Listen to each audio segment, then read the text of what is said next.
பாஜக versus NR Congress, Congress versus திமுக, புதுச்சேரி கூட்டணி இழுபறி. சட்டப்பேரவை தேர்தலுக்கு தமிழ்நாடு அரசியல் இருக்கிற கூடுதல் தொகுதி நிபந்தனை, தனித்த ஆட்சிங்கிற கோரிக்கைகள் புதுச்சேரி அரசியலையும் எதிரொலிக்க துவங்கியிருக்கு.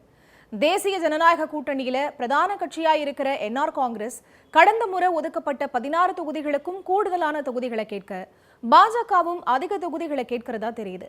இந்த கூட்டணியை எதிர்த்து களமிறங்குற காங்கிரஸ் திமுக கட்சிகளை உள்ளடக்கின இந்தியா கூட்டணியில மாநிலத்தை ஆள போறது திமுகவா காங்கிரஸாங்கிற கேள்வி எழுந்திருக்கிறதா சொல்லப்படுது. புதுச்சேரியில திமுக தனித்த ஆட்சி அமைக்கணும், இந்தியா கூட்டணியோட தலைமை திமுக தானோ புதுச்சேரி திமுக நிர்வாகிகள் பொதுவெளியில பேசுறதும் கவனம் பெற்றிருக்கு. தமிழகத்தை போலவே புதுச்சேரியிலையும் தொகுதி பங்கீட்டுல சிக்கல் நீடிக்குதா? பாஜக காங்கிரஸ்னு தேசிய கட்சிகள் மாநில கட்சிகளான திமுக என்ஆர் காங்கிரஸ் மேல கூட்டணிக்கு அழுத்தம் கொடுக்குதா? இதையெல்லாம் தான் இன்னைக்கு ஸ்பாட்லைட்ல பார்க்க போறோம். புதுச்சேரியில 2021 என்ஆர் காங்கிரஸ் ரங்கசாமி தலைமையிலான தேசிய ஜனநாயக கூட்டணி ஆட்சி அமைச்சது. ஆட்சி அமைஞ்சதுல இருந்தே பாஜக என்ஆர் காங்கிரஸ் இடையே பல மோதல்கள் உருவாச்சு. ஆளுநர்கள் மூலமா 3 நியமன உறுப்பினர்களை நியமிச்ச பாஜக அவங்களுக்கு வாரிய தலைவர் பதவி கொடுக்கணும்னு பாஜக டெல்லி மேலிடம் அழுத்தம் கொடுத்ததா சொல்லப்பட்டுச்சு. ஆனா வாரிய தலைவர் பதவிகளை காலியாவே வச்சிருந்தாரு முதலமைச்சர் ரங்கசாமி. அடுத்து அமைச்சரவையில இடம்பெற்ற பாஜக அமைச்சருக்கு இலாக்காவே ஒதுக்காம இருந்ததும் சர்ச்சைக்குள்ளாச்சு. ஒரு கட்டத்துல ஆட்சியிலையும் நிர்வாகத்திலையும் ஆளுநர், தலைமைச் செயலாளர், அதிகாரிகள் தலையீடு இருக்குன்னு வெளிப்படையாவே ரங்கசாமி குற்றம் சாட்ட, ரங்கசாமி அரசாங்கத்துல ஊழல் அதிகரிச்சிட்டதா பாஜக எம்எல்ஏக்கள் பொதுவெளியில விமர்சிக்க துவங்கினாங்க. இந்த நிலையில தான் 2026 தேர்தல்ல பாஜக கூட்டணியை முறிச்சிட்டு விஜய் பக்கம் ரங்கசாமி போக போறதா தகவல்கள் பரவுச்சு. இதுக்கப்புறமா டெல்லி தலைவர்கள் புதுச்சேரிக்கு வந்து ரங்கசாமி கிட்ட பேச தொடங்கினாங்க. ஆனாலும் கூட்டணி விவகாரத்துல அமைதி காத்துட்டு வந்த ரங்கசாமி அமித்ஷா வருகைக்கு பிறகுதான் பாஜக என்ஆர் காங்கிரஸ் கூட்டணி உறுதிப்படுத்தப்பட்டதை பார்க்கிறோம். 2021 மாதிரியே என்ஆர் காங்கிரஸ் 16 தொகுதிகளையும் பாஜக 14 தொகுதிகளையும் போட்டியிட உடன்பாடு எட்டப்பட்டிருக்கிறதா சொல்லப்படுது. ஆனாலும் கூடுதல் தொகுதிகளை ரங்கசாமி தரப்பு கேட்கிறதாவும் தகவல்கள் வெளியாகியிருக்கு. பாஜகவுக்கு ஒதுக்கப்படுற 14 தொகுதிகள்ல அதிமுகவுக்கு 2 தொகுதிகளும், லட்சிய ஜனநாயக கட்சிக்கு 2 தொகுதிகளும் ஒதுக்க போறதா பாஜக முடிவு செஞ்சிருக்கிறதா சொல்லப்படுது. தமிழ்நாட்டை போலவே புதுச்சேரியிலையும் திமுகவோட கூட்டணி அமைச்சு காங்கிரஸ் தேர்தல்களை சந்திச்சுட்டு வருது.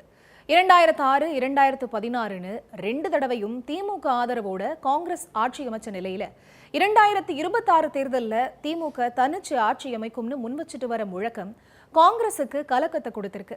தமிழ்நாட்டில் திமுக கிட்ட ஆட்சியில பங்கு கேட்கிற காங்கிரஸ் புதுச்சேரியில காங்கிரஸ் தான் ஆட்சி அமைக்கும்னு சொல்லிட்டு வருது. புதுச்சேரி திமுக தேர்தல் பொறுப்பாளரா நியமிக்கப்பட்டிருக்கிற ஜெகத் ரட்சகன் எம்பி திமுக தனிச்சு ஆட்சி அமைக்கும்னு பேசியிருக்கிறது இந்தியா கூட்டணியில அதிர்வை ஏற்படுத்தியிருக்கு. மொத்தம் இருக்கிற 30 தொகுதிகளில் 19 தொகுதிகளில் திமுக போட்டியிட போறதாவும், கூட்டணிக்கு திமுக தலைமை ஏற்கிறதாவும் அவர் பேசினது விவாத பொருளா மாறி இருக்கு. இதுக்கு காங்கிரஸ் தரப்புல இருந்து கடும் எதிர்வினைகள் வந்ததும் கவனம் பெற்றிருக்கு. 6 எம்எல்ஏக்களை மட்டுமே வச்சிருக்கிற திமுக எப்படி கூட்டணிக்கு தலைமை ஏற்க முடியும்னு காங்கிரஸ் எம்பி மாணிக்கம் தாக்கூர் புதுச்சேரிக்காகவும் கேள்வி எழுப்பியிருக்காரு. இந்த நிலையில தமிழ்நாட்டில் ஆட்சி அதிகாரத்துல திமுக பங்கு கொடுத்தா புதுச்சேரியில திமுகவுக்கு பங்கு கொடுக்க தயார்னு முன்னாள் முதலமைச்சர் நாராயணசாமி தெரிவிச்சு காங்கிரஸ் தான் ஆட்சி அமைக்கும்ங்கிறத உறுதிப்படுத்தியிருக்காரு. புதுச்சேரியோட கூட்டணி விவகாரங்களை விவாதிக்கிற நேரத்துல அங்க வெளியான 2021 தேர்தல் முடிவுகளை பார்க்க வேண்டியது அவசியமா இருக்கு. என்டிஏ கூட்டணியை பொறுத்த வரைக்கும் மொத்தம் இருக்கிற 30 தொகுதிகளில் 16 இடங்கள்ல வெற்றி பெற்று ஆட்சியை பிடிச்சது. இதுல என்ஆர் காங்கிரஸ் 16 தொகுதிகளில் போட்டியிட்டு 10 இடங்களையும், 9 தொகுதிகளில் போட்டியிட்ட பாஜக 6 இடங்களையும் வெற்றி பெற்றாங்க. இதே கூட்டணியில இருந்த அதிமுக 40 வருஷத்துக்கு பிறகு ஒரு தொகுதியிலையும் வெற்றி பெறாம போட்டியிட்ட 5 தொகுதிகளையும் தோல்வியை சந்திச்சது. இன்னொரு பக்கம் மதசார்பற்ற முற்போக்கு கூட்டணியில 15 இடங்கள்ல போட்டியிட்ட காங்கிரஸ் 2 தொகுதிகளையும், 13 இடங்கள்ல போட்டியிட்ட திமுக 6 இடங்களையும் ஜெயிச்சது. ஆனா இந்த தேர்தல்ல 6 சுயேட்சை எம்எல்ஏக்கள் வெற்றி பெற்று பாஜக காங்கிரசுக்கு அதிர்ச்சியை கொடுத்தாங்க. காரணம், சுயேட்சைகள்ல பெரும்பாலானவங்க ரங்கசாமியோட ஆதரவாளர்கள், அவரோட ஆதரவுலேயே வெற்றி பெற்றாங்க. பாஜக கூட்டணியில இவங்களுக்கு சீட் ஒதுக்கலங்கிறதுக்காக ரங்கசாமியே அவங்கள தனியா களம் இறக்குனதா அப்போ பேசப்பட்டுச்சு. இந்த முறையும் என்ஆர் காங்கிரசுக்கும் பாஜகவுக்கும் இடையில தொகுதி பங்கீட்டுல சிக்கல் இருக்குன்னு செய்திகள் வர 2021 சுயேட்சைகளோட அரசியல் அந்த கூட்டணி ஒரு பாடமா இருக்குங்கிறதுனால ரங்கசாமி கேட்ட தொகுதிகள் கிடைக்கிற சூழல் இருக்குங்கிறாங்க. இன்னொரு பக்கம் தமிழ்நாட்டை போலவே புதுச்சேரியிலையும் காங்கிரஸ் திமுகவுக்கு இடையில தொகுதி பங்கீட்டு பிரச்சனை விஸ்வரூபம் எடுத்திருக்கு. 2 கட்சியிலையும் 20 தொகுதிகளை ஒதுக்கணுங்கிற உரிமை குரல் கேட்க துவங்கியிருக்கு.